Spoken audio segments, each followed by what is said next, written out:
Bangladeshi player को auction में खरीदा है और जिस तरह से बांग्लादेश में हिंदुओं पे हमले हो रहे हैं, क्या देखिए, पिछले कुछ दिनों से ये बड़ी दर्दनाक खबरें आ रही हैं बांग्लादेश से कि हिंदुओं को पर अत्याचार किया जा रहा है, उनकी हत्या की जा रही है। तो इसका हम सब ने निषेध किया है और हम सब बांग्लादेश के यूनुस साहब से और उनसे अपील करेंगे कि ये ऐसी वारदातों को रोका जाए।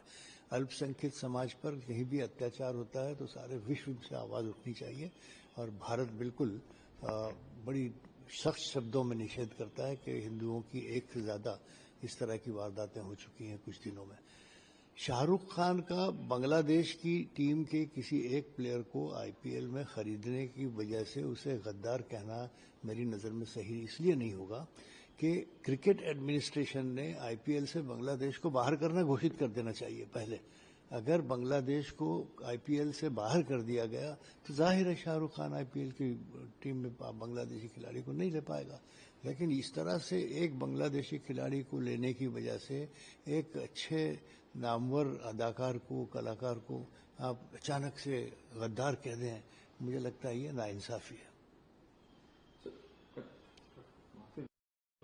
सर, एक दूसरी घटना फिर से हुई बांग्लादेश में। मीडिया रिपोर्ट्स आई कि एक हिंदू जो है उसको जला दिया गया, मारा गया बांग्लादेश में। इस तरह से जो मामले बढ़ते। देखिए, अभी एक और वारदात अगर हिंदू पर अत्याचार की हुई है तो ये बहुत ही गंभीर मामला है और हमारे विदेश मंत्रालय ने, हमारे गृह मंत्रालय ने, हमारे प्रधानमंत्री के मंत्रालय ने इस मामले को उठाना चाहिए।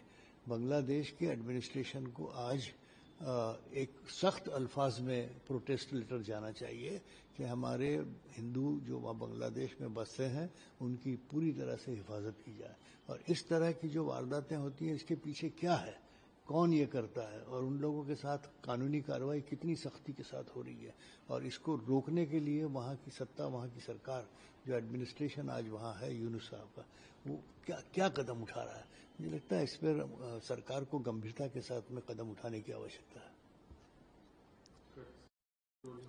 सर, जो इंदौर में पानी दूषित वाला मामला है उसमें और मौतें हुई हैं, अभी आंकड़े बढ़ रहा है मौतों का।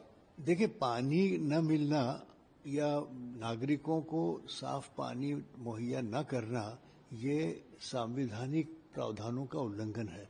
राइट टू लाइफ में यह आता है कि right to have a clean water, right to have clean air, ये सब राइट टू लाइफ में संविधान के प्रावधानों में आता है। तो ये तो मध्य प्रदेश की सरकार ने इस्तीफा देना चाहिए। इस तरह से बच्चों की मौतें हो रही है, इस तरह से 100 से ज्यादा लोग अस्पताल में पीड़ित दाखिल हो चुके हैं। पानी की गंदगी, आलूदगी की वजह से ये इस तरह की वारदातें हो रही हैं। मुझे लगता है भारतीय जनता पार्टी की मध्य प्रदेश की सरकार, बल्कि यहाँ तक कि केंद्र की सरकार ने भी इसमें दखल लेनी चाहिए और तुरंत स्टेप उठाने चाहिए कि ये इसके पीछे कौन जिम्मेदार है, उनको सजाएं दी जाए। तो मुरलीधर मौहोल हैं, वो सवाल उठा रहे हैं कि अजीत पवार ने पूना में सभी क्रिमिनल्स को सीटें दी हैं।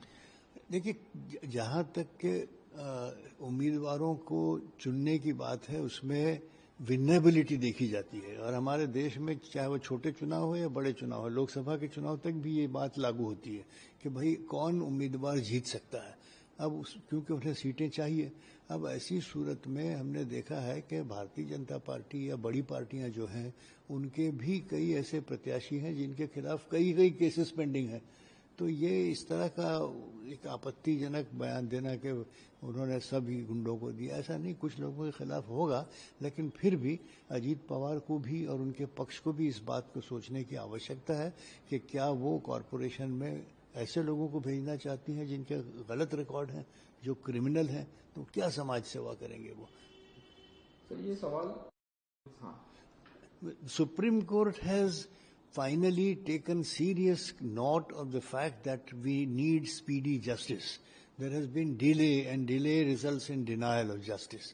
Therefore, Supreme Court has now found out that one of the reasons for delay in disposal of cases is the unduly long arguments made by the counsels for the parties.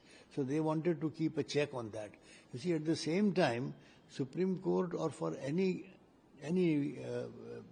administration of justice, would not be justified in curbing down making submissions by the council for the respective parties. Well, they must be heard, but then that hearing has to have some limit. We have come across some cases where for days together the council have been dragging their arguments. In the result, there is a undue delay. And I think Supreme Court is right in just turning to this particular malady and suggesting a way out. देखिए, न्याय में जो विलंब होता है ये एक बड़ी गंभीर समस्या है हमारे देश में. हमने देखा कि वर्षों वर्ष तक के नतीजे नहीं आते.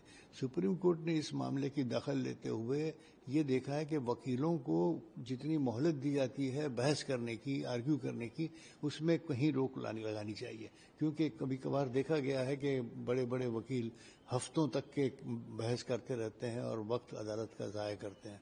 तो अदालत का वक्त ज़ाया न हो, कम से कम बहस जो आवश्यक है वो की जाए, और उस पर अदालत ने अभी एक रोक लगाई है जो मुझे लगता है कि एक तरह का एक्सपेरिमेंट है.